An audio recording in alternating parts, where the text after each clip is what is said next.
Assalamu alaikum and welcome to the third episode of Ekhoni Shomoy. Today we are joined by M. Maruf Zaman, who is a former Bangladeshi diplomat who served as an ambassador of Bangladesh to Qatar and Vietnam. Mr. Zaman was forced into retirement in August 2013 along with Muhammad Hasib Aziz and Ashrafuddin. A victim of enforced disappearance, he was kept in a secret prison, popularly known as Aynaghor, and released after being missing for 467 days. Mr. Zaman returned home on March 16, 2019. Assalamu alaikum, Mr. Maruf. How are you today? Thank you very much. Alhamdulillah, I'm fine by the grace of Almighty, and thanks for inviting me to your esteemed channel. It was a pleasure and it's an honor to have you as a guest as well. Mr. Maruf, we know that you were forcibly disappeared. What happened on the day of your abduction? What was your experience like? Right. It was the evening of 4th of December 2017. I was driving I was driving towards Dhaka airport to pick up my daughter who was arriving from Brussels. I was self-driving. Well, before that, let me tell you, I have been under observation for about a year, continuously being monitored electronically and physically. I knew it because I once served in the army and I knew how surveillance takes place. So when I saw that there were people around my house 24/7 and my voice calls were being dropped and I couldn't hear them properly, I knew they were being intercepted. So when I came that night, when I went out driving, I saw two motorbikes with four young men following me on the two sides of my vehicle. When I reached the main road, it was replaced by a microbus with heavy tinted glasses. And after going about a kilometer, they wanted to ram me with the pavement. It was a microbus.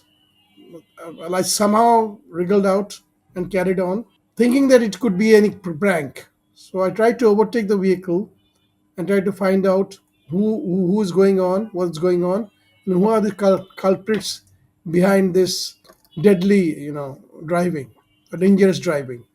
Unfortunately, I could not see them because the glass was very thick, and it was in the evening, so I could not, do much. So my plan was, to drive. I was going towards from Dhanmandi. I should reside in Dhanmandi. From there, the airport is about, let's say, 16 to 17 kilometers. So my planning was I intended that if there's a police box and somewhere nearby, I would stop there and then report to the police that the vehicle behind me is trying to ram me. Unfortunately, I couldn't explain you. You know the area. It's called Manik Mia, the second capital. Yeah, we'll just say towel, yeah. Yeah, across that place, they again tried to ram me. So I started. I moved to the left, but there was no policeman around, so I carried on driving towards the airport. The final time they tried, and that was a severe one, while I was getting down from a flyover. They wanted to smash me against him, a bus driving at quite a high speed.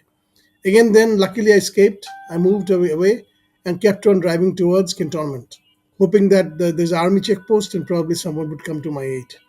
Well, after moving northwards near the naval headquarters, I noticed that that vehicle moved back, and there was no one really following me at the time. So I thought that it was a prank possibly, and I carried on. When I reached the next flyover, a big stone, was thrown from above the flyover at my windshield, the right side, because in Bangladesh it's a right-hand drive, aimed right at my head. It missed my head, and the windshield on my right cracked all the way up. I was really perturbed then that something serious is going on. So from there on, the next military or the police box would have been near the airport. In between, there was nothing, just the highway.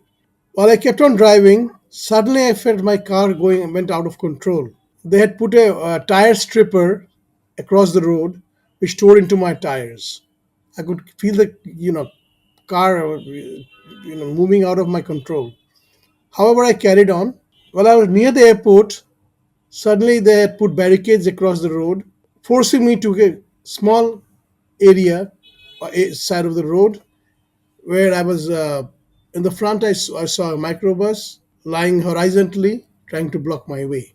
I stopped my car, thought I would back out, but the same vehicle which tried to ram me again, blocked my way on the rear. So in the front and in the back, both sides I was caught. The streets were deserted. Now I can recall that they had blocked the entire road to airport, leading to the airport, northwest from Dhaka. I didn't notice it then, and suddenly two young boys, or I would say young men, as you're at your age, possibly, coming and tapping on my side glass, side windows, and saying, "Open the window." I said, "Why?" Then they said, "You have made an accident, very severe one, and now we want to talk to you about it." I said, "Fine." The road was empty. I did not crash into anything. If you really think it's I made an accident, there's a police about 100 meters down, just near the airport. Let's go there. Before I could talk, I could proceed. One of them pulled out a gun and pointed at the window and said, "If you say one more word, we'll shoot you." I was just paralyzed. I didn't know what to do. Then they said, "Open the door." So in an automatic car, the door, there's an auto door lock, and the car was still running, so it was in the driving. It was in the neutral. So I said, "Lower the windshield, or we'll shoot." So I did lower the windshield, and one of them tried to pull out the keys from the ignition. But as the car is in auto, as long as you don't put in the parking P, you cannot pull out the key. So they started beating me from inside and saying, "Open the, stop the car and give us the key." So my seat belt was on, and then one of them put their hand inside and opened the door. While they were doing that, I intentionally, you know, slammed the door very hard against them, and both of them fell down, thinking that I could, overcome them and move out. However, because my seatbelt was on, a few others from the rear rushed forward and tried to pull me out. I didn't know there were so many of them. If there was two of them, I could have taken on them, even though they were younger. But they had a gun. That was the problem. So when others came and tried to pull me out of the car, I was telling them that you can't pull me out because I have my seatbelts on. The stupids didn't even know that you have to open the seat belt, because these guys are basically from the army or from the police, down the echelon basically soldiers, and in Bangladesh they're not that qualified to know exactly how to open a seat belt and things like that. You know what I'm talking about. It's not in the West like in the West. So they were trying to literally tear apart, tear my hand apart. So with my right hand I somehow pulled the unleashed the seat belt, and we all of us fell outside. They picked me up and started punching me and beating me up left and right, very badly. Then one of them asked me, "Are you Mr. Maruf Zaman?" I said, "Yes, I am." Because honestly, I never thought that the security, because in Bangladesh, when a top diplomat or a top government official is taken, it's it comes from the top, and you just don't pick up someone like that from the street side and start beating him, knowing that he's a ambassador or a secretary of the government, or or had a previous army background. So I was quite confident that, well, they'll ask me, "Okay, you want to arrest me, go ahead, because I'm writing against the government. If you want to do so, go ahead." But I didn't know what was coming, what my fate was awaiting. Suddenly two more of them came and pushed me inside a microbus. We had a tussle, and they again beat me up, put me inside the microbus. And there's something called gamcha, strip of cloth in Bangladesh, which basically in the village the ladies and the men use to use as in place of the t-shirts. This is a very warm country. They also use it's got multifarious use. We can, when you take a bath, you can use it as a towel. The ladies use to wash dry their hair. So they took out a gamcha. It's called a, what should I say, gamcha? I don't really know. So it's a gamcha. Yeah, yeah. Okay, okay, a very thin towel. And they, first of all, they tied my hand, both of them, both the hands, and they used they used five gamchas, in fact, five towels, thin towels, cotton towels, and one across my face, one across my eyes, one in the chest. And then I started, wriggling out, trying to avoid them. And there were another one. Oh, there were two persons beside me on left and right, two behind me, and two in the front. But it's six in the high ace microbus. One of them sobered me down, took one of these clothes, and tried to what should I say, gag me, tied my across my neck, trying to stop my breathing and choke me out. It was then that I knew that it meant business. They were not joking. It was so hard that I was literally, about to be unconscious. Then they said, when I was in that position, they stripped me open. They took my watch, my wallets, my mobile phone, whatever I had, my even my belt, my shoes, whatever they were, whatever I was wearing, they stripped me up. And it was very dark. The microbus was specially built with very thick glasses, and the body was made in such a way that you could not hear any sound from outside coming inside.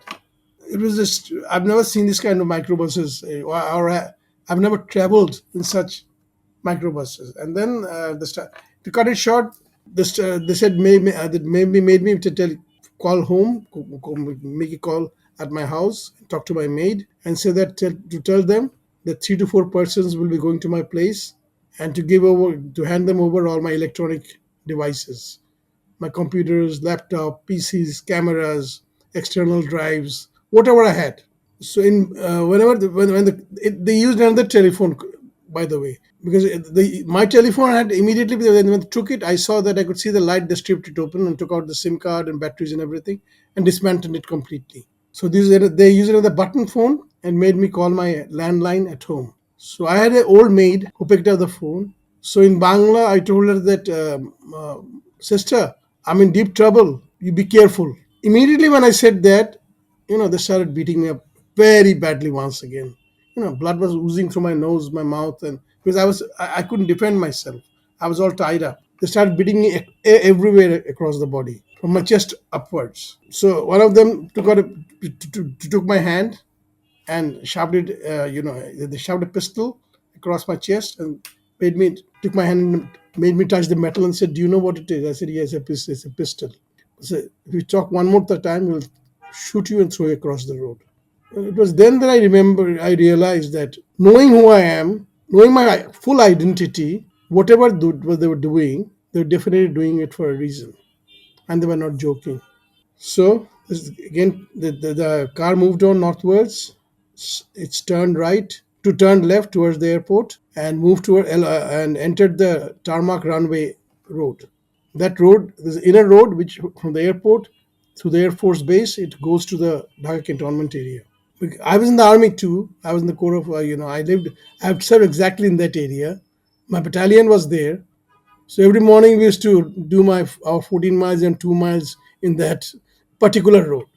So I knew every inch of that road, knew very well, because for years I've been running in that road for daily exercise every day morning.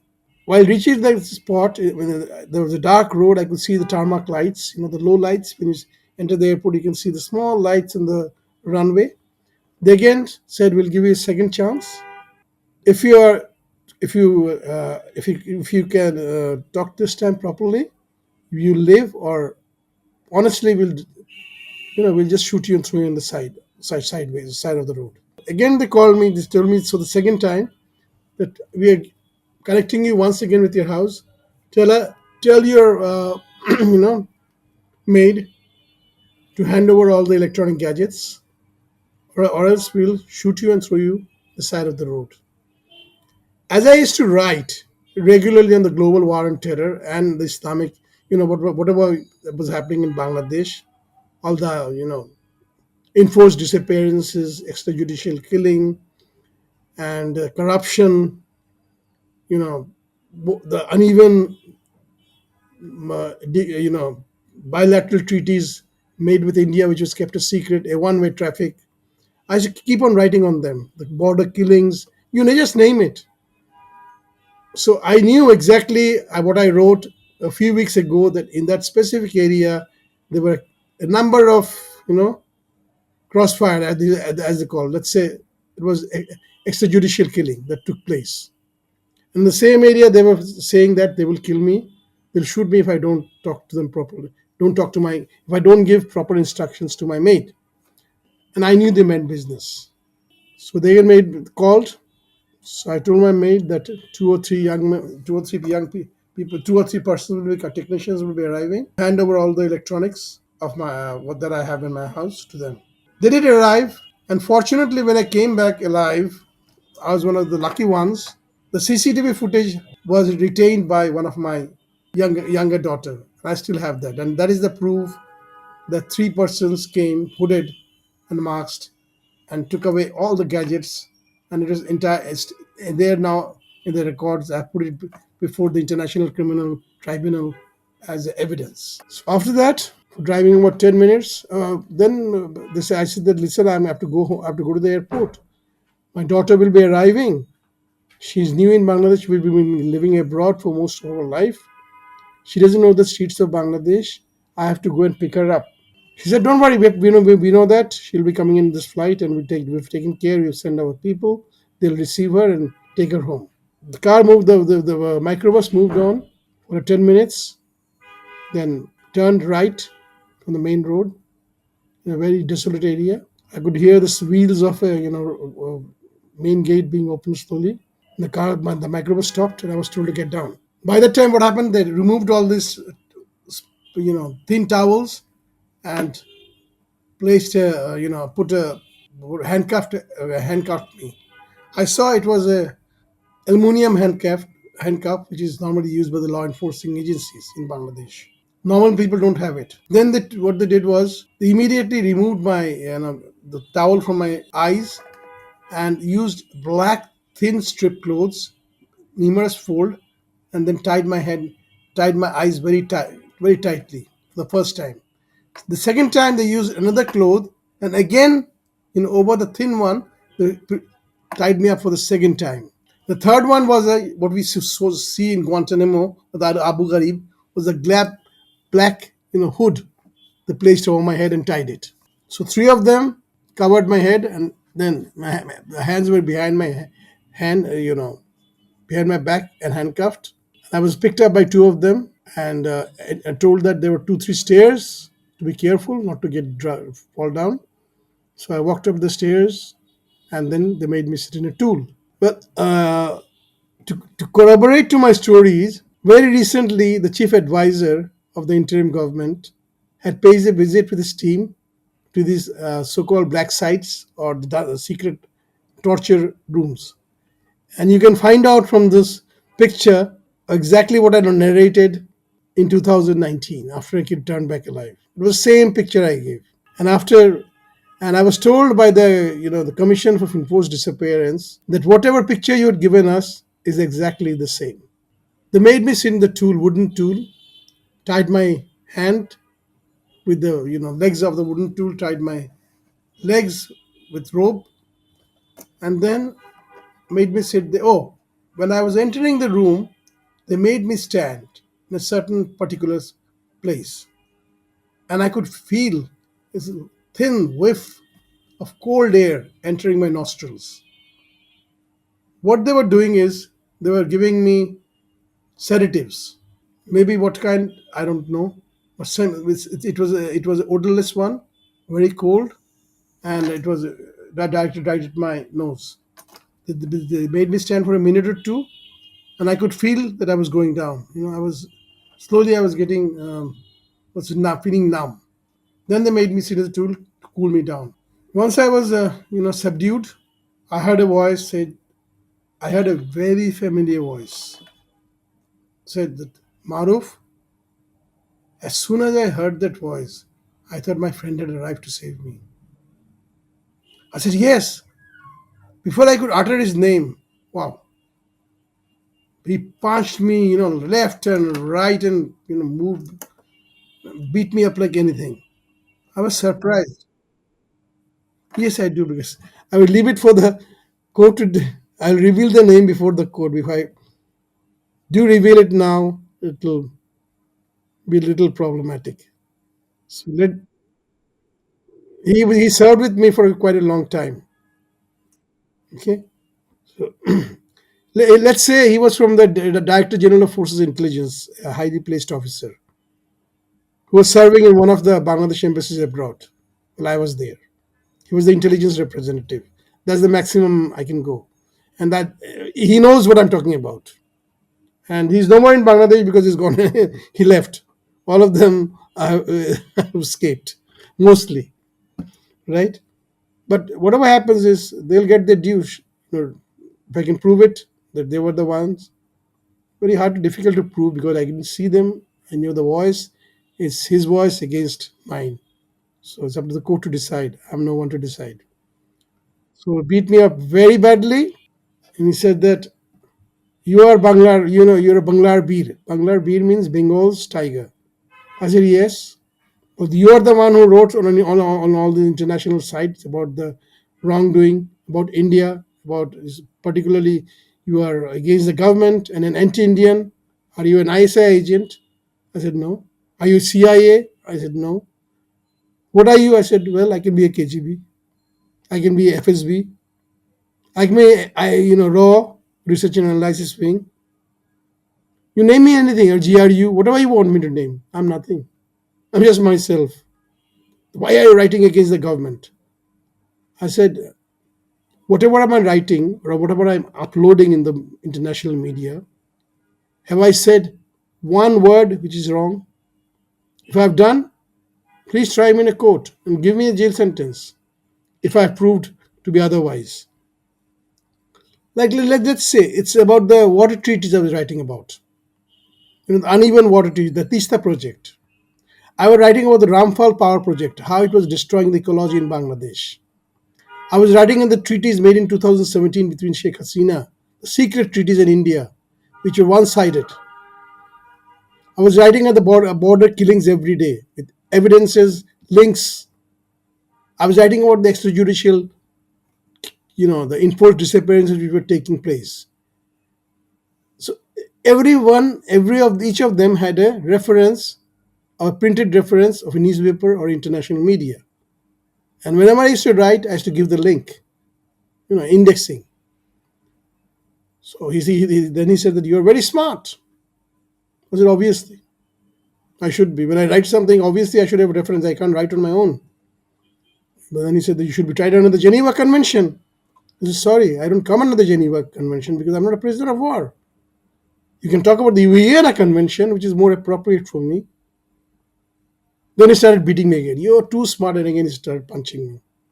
Now, you want to see something? It's dark. I don't have seven of my teeth on the left side.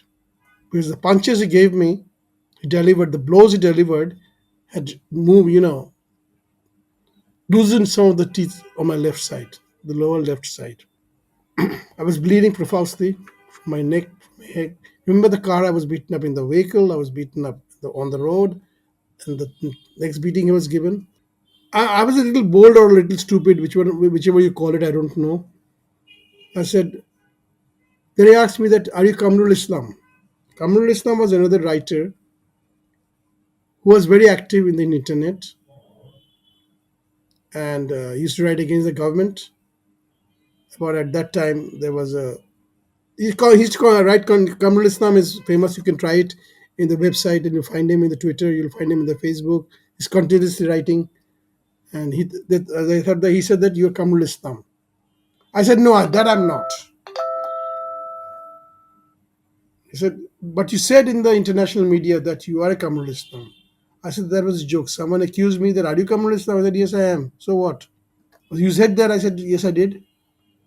So now you have to prove that you are Kamrul Islam, and you have to prove that you are Kamrul Islam. I said, how can I prove when I'm not? But he didn't listen to me. Again, he beat me up. And finally, I said that you've beaten me enough. Can I have a cigarette? There's a packet of cigarette in my car. I was a chain smoker by that time. Can I have a cigarette from my car? And I bought my sandwiches and a bottle of water. Can you please bring it from my car? He started laughing. Ha ha ha. Where's your car? Do you know where you are? I said, no, I don't know where I am. You told me that I've written against the state. I've written against the government. You've beaten me, you have tortured me.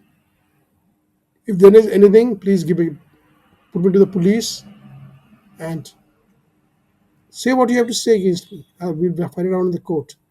Was the we'll see about that. Then he said he left the room. Before leaving the room, he said that get used to it. The deal between you and us is that if you tell us the truth, maybe we'll dump you on the side of the road alive. If you don't tell us the truth, we'll shoot you like a dog and throw you on the side of the street. I shouldn't say dog. I love animals, and dogs are very creations of Almighty, or what we call. I let's say, well, I will kill you and throw you, dump you in the street side. There were random killings at that time, all in the name of Islamist jihadist. I've studied in a Western school. I've lived abroad most of my life. And if you call me a Islamist jihadist, what else can I say? Two of them came, picked me up again. Well, then before he said that, we'll meet again very soon. So I was again picked up physically, and dragged into a across the road. There was on the other side of the interrogation. By this time, I think you know the layout.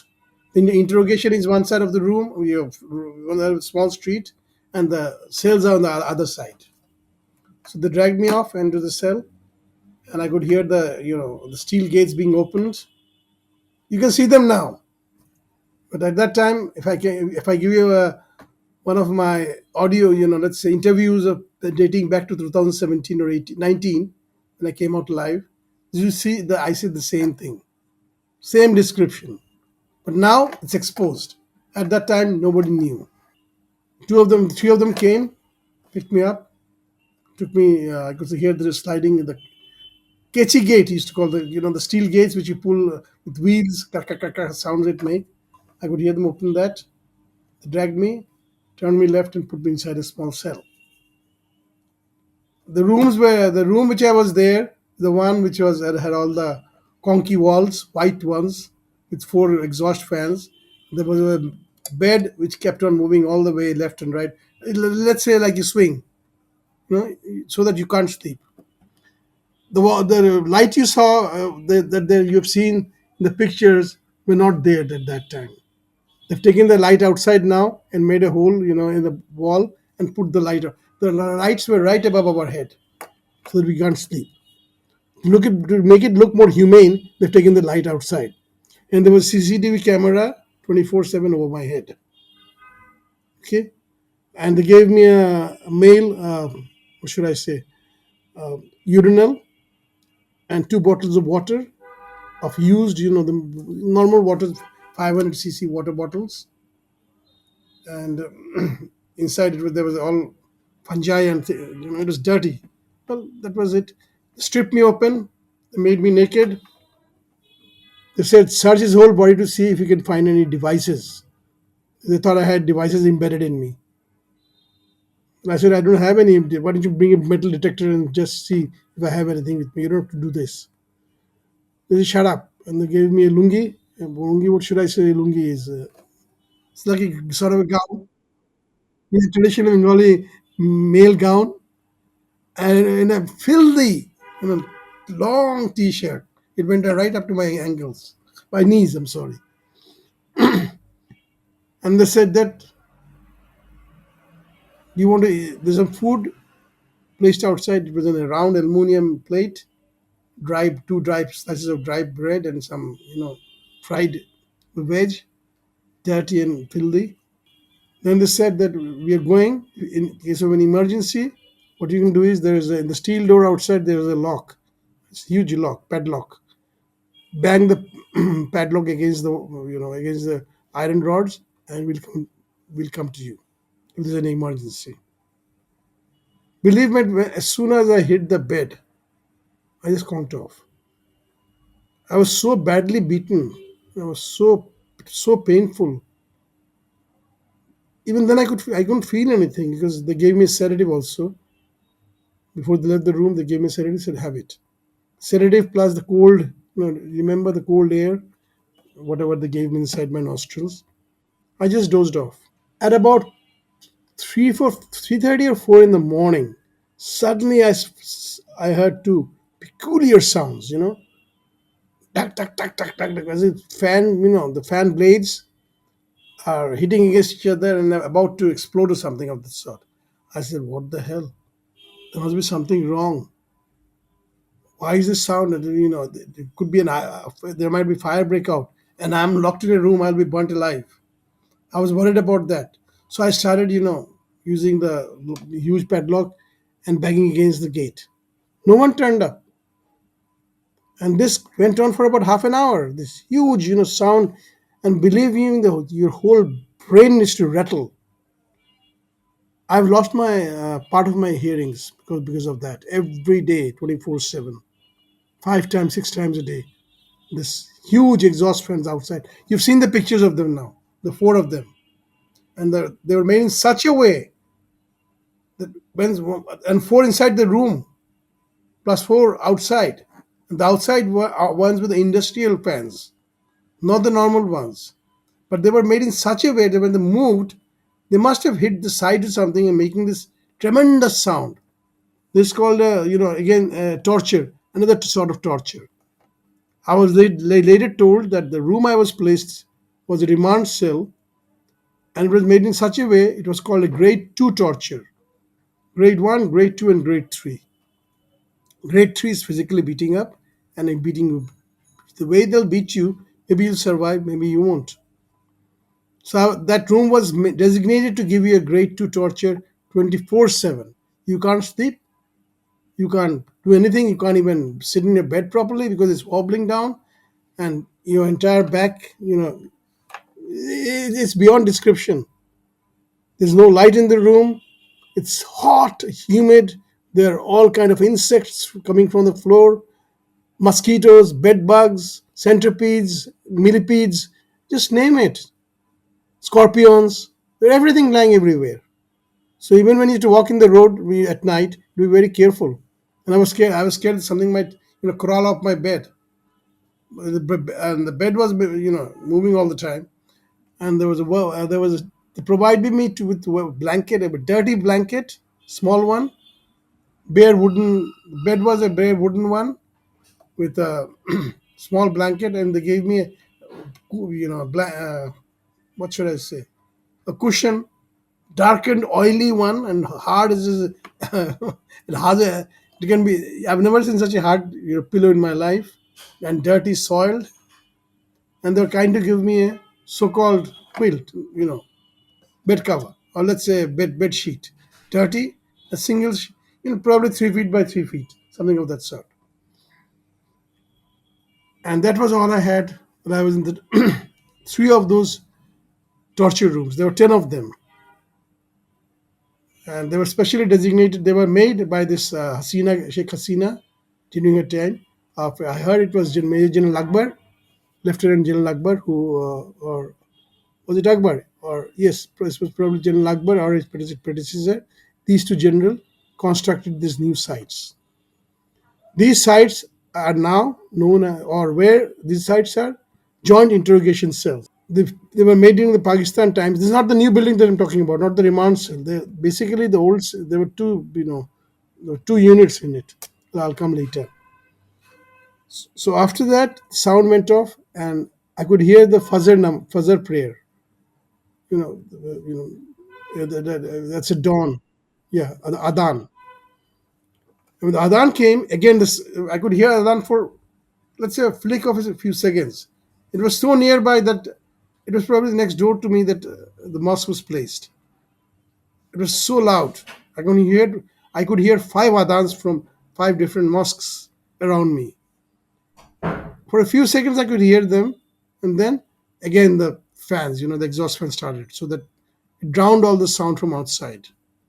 Well, when this went on, I saw two rowdy. Oh, each of these guys were really tough and rowdy.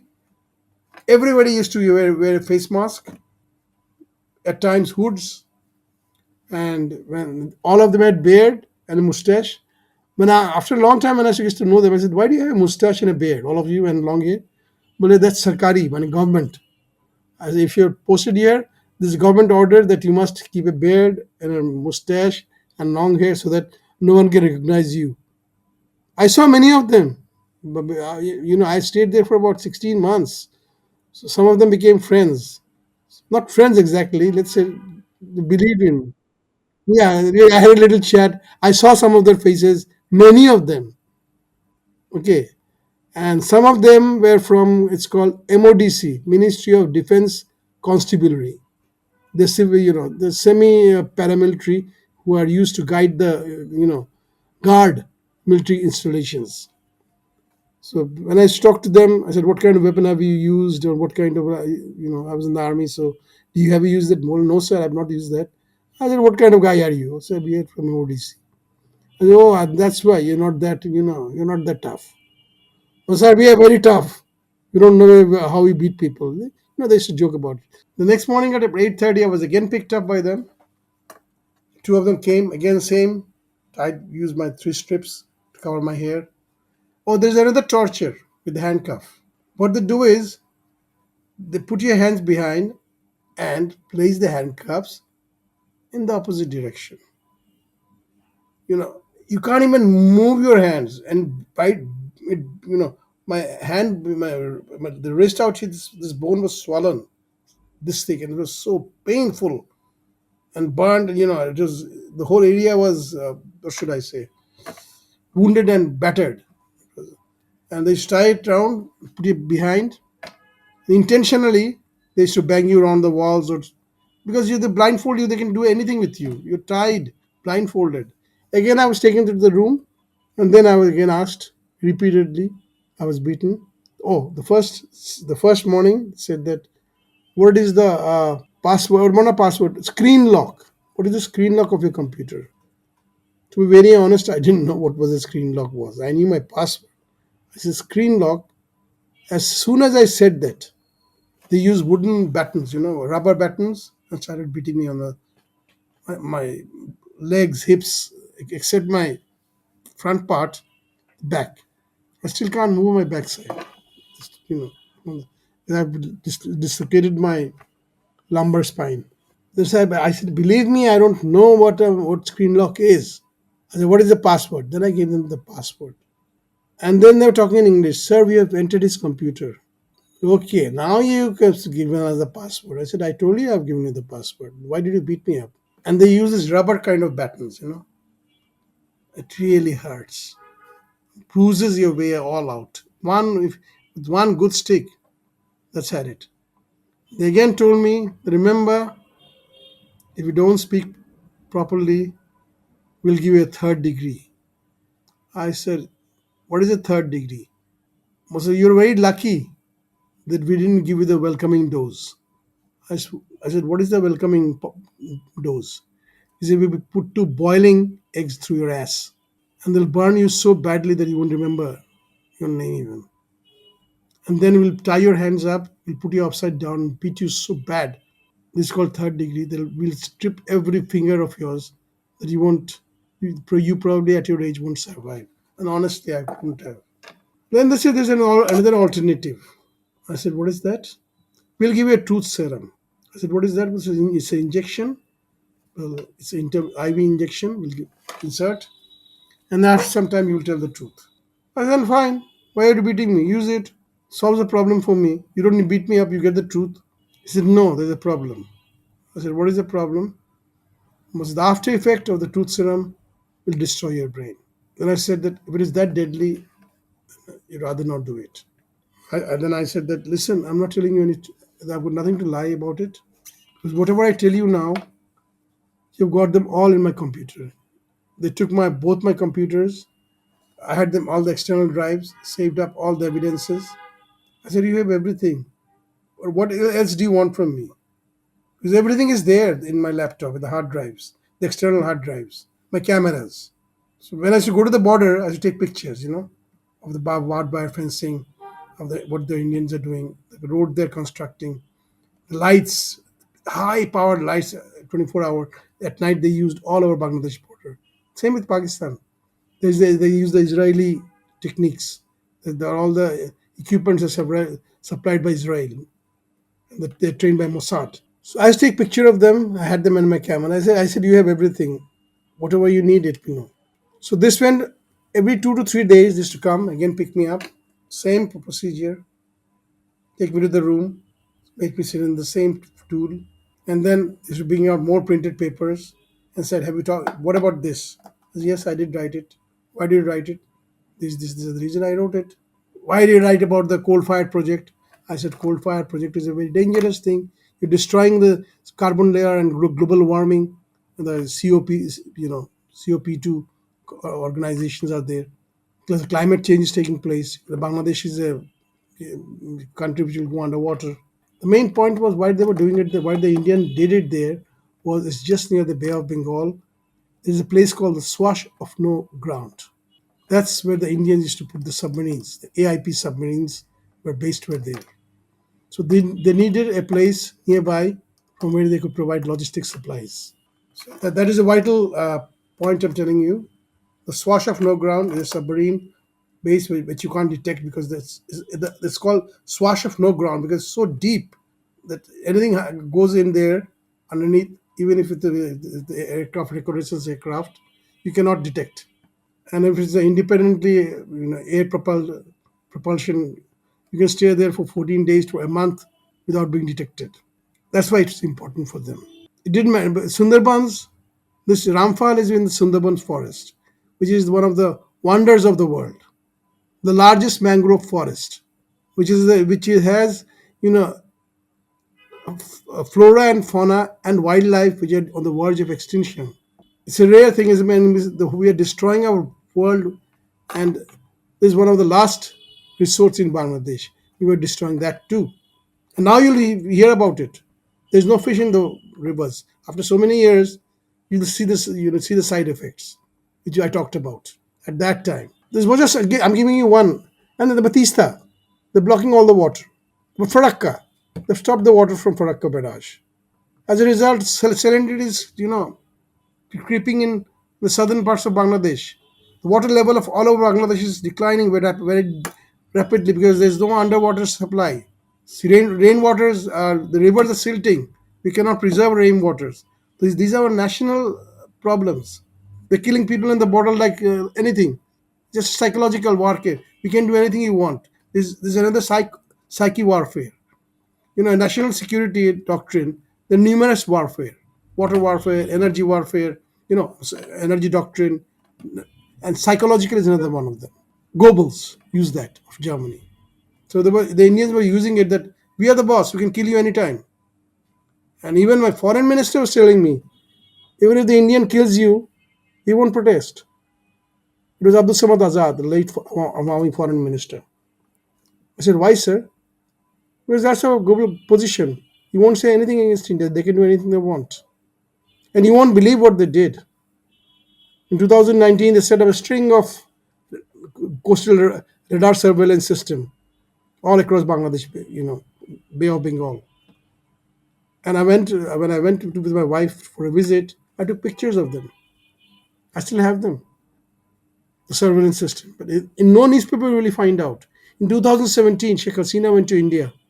She made numerous MOUs, Memorandum of Understanding, which till now are classified, secret. Most of them are leading to defense-oriented ones. The Indian Army can pick up anywhere they want. They can put up bases. They'll focus on the north side near the Siliguri corridor. It's called the Chicken's Neck. They have got their own military positions there. They moved it on the south. They'll move near the Chirong Hill tracks. This is called the Feni River.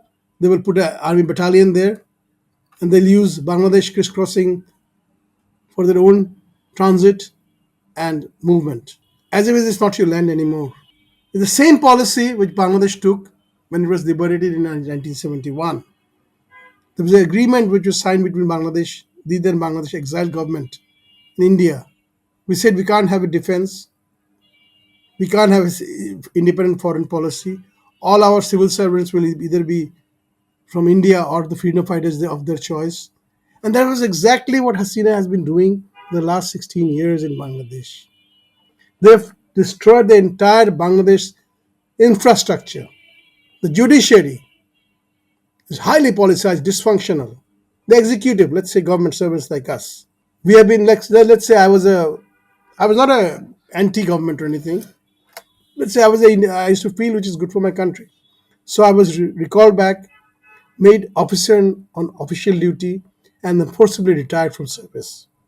I still had 6 years of my service life left. You can't do that at your own will. And I don't have any charges. I've never had any charges against me that you can just knock off an officer like that. In America, they do because with the change of government, everything changes. But in Bangladesh, we follow the British system. We come through exams and we come for a period of, let's say, at 59 years, I retired. But they've retired me when I was 52 or something. Not only me, it was many others. So I was in the remand cell for 4.5 months. From then on, I was moved to the old GIC cell. The rooms were much a little bigger. It had one exhaust fan. This was from probably built in the Pakistan times. The toilets were squatting toilets, small cubicles. One was for urinal, and the other one was for taking bath. One they should give you a bucket, and the bucket used to it. And interestingly, there was steel doors, let's say metal sheet doors, and in every door in this stage, have a small hole. The holes were meant for pulling the doors open and closing them. So every day when I used to go, I was a little courageous, I guess, or stupid, whatever you call them. My first duty was to sit down immediately and peep through the holes. I saw many people out there, many of the victims who were there. Many didn't survive, make it alive. I saw so many faces, but everyone had their eyeglasses. But I did recognize a few of them. Later on, after returning in 2000, after the fall of this government, we made a union, like I said, VOED, Voice of Enforced Disabilities Persons, where few of them, like let's say Colonel Haseen, Iqbal Chaudhry, Azmi, we're all in the same place at the same time together. Humam Kadir Chaudhry, you probably know him. I'm telling you, the international audience won't know them, but they're very highly political persons, and the fathers were executed or killed because they're from the opposition. Treatment I was given was very basic, minimal to survive. The tooth powder we call magic tooth powder. Every day morning they used to give us a little magic tooth powder and used to use your fingers to scrub your heads. And I had all these diseases over my body. There's no medicine, and then by the time my gums, my jaws that swollen up, pus had accumulated. It was bleeding continuously, and each of my teeth were moving. I requested so many times that please give me medicine. He said, "Why do you want medicine?" I said, "Oh, I want to because I'm getting pain." He said, "We want you to die. We don't want you to recover. We didn't bring you here to live." And I was interviewed by persons who were speaking in Hindi, fluent Hindi, and that Hindi is not spoken in Bangladesh. क्या नसीब है आपका? You know what is naseeb? In Bangladesh, have you ever heard anybody talking about naseeb? And he used to talk to me in so many Hindi words. कुछ नहीं होएगा भाईजान, अब ठीक हो जाएगा. And I used to also talk to him. And he used to come like a king, with no face mask. I could never see my interrogators because they were wearing three. My eyes were blindfolded thrice. I heard their voices. They were not one. There were dozens. The final day, let's say about 4.5 months, 5 months into my special remand cell, someone very senior came, probably a general, or probably it could be Tariq Siddiqui also, or it could be any Indian one. Who knows? I don't really know. Everybody was, petrified that someone senior is coming. Oh, by the way, they served me two bottles, which were written Shena, SENA means army. They served me, by mistake, two medicines. Well, say I was in the army. Let's say, okay, yeah. What does it say? Let me show you in the camera. Where is the camera? They gave me medicines of this. Lie low, and right to the top of there were small ventilators. I could see the lights of building. I could hear the adans. And later on, when I came out, there was General Hassin through Nitra News gave an interview, and I used the Google Maps to locate the room I was in. I was very unfortunate. I wanted to see the room, but probably in my lifetime probably cannot go there once again. Well, I've seen the picture of it.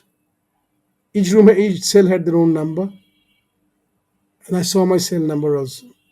The food we were served there is in the morning two slices of bread, handmade bread, with a little vegetable or shemai. What do you call shemai? Vermicelli, right? Okay. In the afternoon, we get a little rice with a piece of the cheapest fish available in market with little veg. At night again we were giving. I used to take bread, so they give me two pieces of bread and a little vegetable. And again the same fish or whatever. Once or twice a week we were given beef, and mostly it was boiled eggs they used to serve. And I used to keep count of my days. Every Friday they used to give us in the morning. They used to give us khichuri. You know what I was a khichuri? And there are small pieces of chicken liver with a chicken neck, all the leftovers, small pieces. And to us, that was the most delicious dish. But the food was so bad. I used to cry at night because of my daughters. What happened to them? Did they come back home? Because who will provide them funds? How will they survive? They don't have money. Who will pay the bills, the utilities? That was my only concern. I really didn't bother that I would die. So, death is quite normal, will come to all. And I knew that I would never probably get out of there alive. I never even dreamt of it. I dreamt that someday they'll take me out, like I'd been writing before, so many extrajudicially killed. I would also be one of those nameless persons. And that, you know what they do? The three method of disposal of bodies. You know the brick cleans in Bangladesh, where the fire brick, take the clay and make bricks. They put you inside the cleans. So your body is find them anymore. Second, they use the slit the stomach, put a box of cement, we tie you with a box in a bag of cement, put you in the river. Third way is very simple, intercity trains, right? They'll dope you or kill you in such a way or drug you in such a way. In the middle of nowhere at night, they'll just throw you in the outside the train. What'll happen is it'll be a fast moving train, you're dead. The next morning when the police finds you, the nearest police station, let's say Dhaka to Dinajpur, somewhere in middle of nowhere, the police will take you to the police station, keep you for a day or two. Does anybody recognize you? Who would recognize you? Just tell me. And then you're unidentified and buried. I don't know how many thousands have gone like this. Thousands. So the day I was released, two persons came to my room. Again, after a long time, put the three. For about 6 months, I was not tortured. For 6 months, they did not. Oh, except when I used to meet the doctor. At times, they used to take my blood. I don't know what I did, but I returned back. I'm really badly bruised and battered, and mentally and emotionally traumatized. At least I can speak to you. If I show you the survivors that we have, 20 to 30% of them have suffered from such a bad PTSD, post traumatic stress disorder, that they're not normal anymore. They can't lead a normal life. So what to do about this? That's how it happened. They told me that we're leaving you in one condition. I said, what is the condition? They told me a story, a weird story.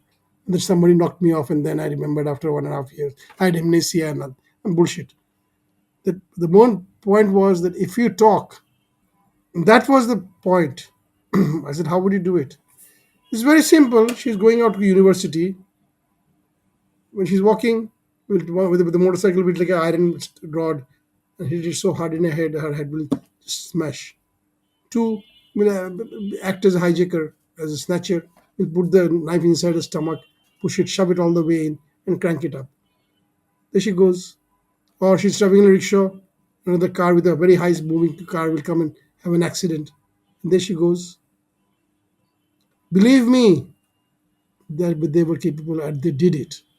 When I came back, I have all the evidences. I could see they were, for one, he said, for 1 year, we'll monitor you.